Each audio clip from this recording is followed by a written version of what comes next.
අයිබෝවන් පණිවිඩයක් දෙන්න ආවේ මම සේවය කනිෂ්ක an oak tree එහෙමත් නැත්නම් නුග ගහක් මේ නාට්‍ය ඉංග්‍රීසි පරිවර්තනයක් සිංහලයට පරිවර්තනය කරන්නේ සහ අධ්‍යක්ෂණය කරන්නේ කංචුගා ධර්මසිරි නම් නාට්‍ය වේදිනිය.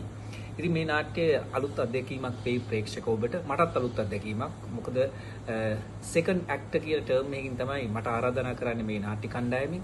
ඉතින් මේ නාට්‍යයේ දර්ශන කීපයක් මෑත කාලෙම තිබ්බා. මම යන්න උත්සාහ කරත් මට නාට්‍ය කණ්ඩායමෙන් කිව්වා එන්න එපා. මම බැලුවා සාමාන්‍ය නාට්‍යයක් කරාම කියන්නේ නාට්‍ය බලන්න එන්න කියලා. ඉතින් පස්සෙව මට මේ ඇමතුමක් ආවා මේ නාට්‍යයේ එක්තරා දර්ශනයක් මට අවස්ථාවක් ලැබෙනවා කියලා රඟපාන්න. ඉතින් පෙබරවාරි 6 වෙනිදා හවස 7ට හවස 4 සිකුරාදා දවසේ හවස 7ට අපේ කොළඹ කමත නව රංගශාලාවේ තමයි මේ දර්ශනය පැවැත්වෙන්නේ. ඉතින් ඊට පස්සේ 7 වෙනිදා දෙකේ ෂෝ එක සම්පත් ජයවීර අපේ ජේෂ්ඨ රංග ශිල්පියාත් එදිනම හවස 7ට චාන්දනී සිරුරත්න නම් ඒ අපේ ජේෂ්ඨ රංගන ශිල්පිනියත් මේ නාට්‍යයට එකතු වෙනවා. ඉතින් ආරාධනා කරනවා මේ නාට්‍ය 6 සහ 7 වෙනිදා ඇවිල්ලා නරඹන්න කියලා. tickets.lk එකේ තියෙනවා.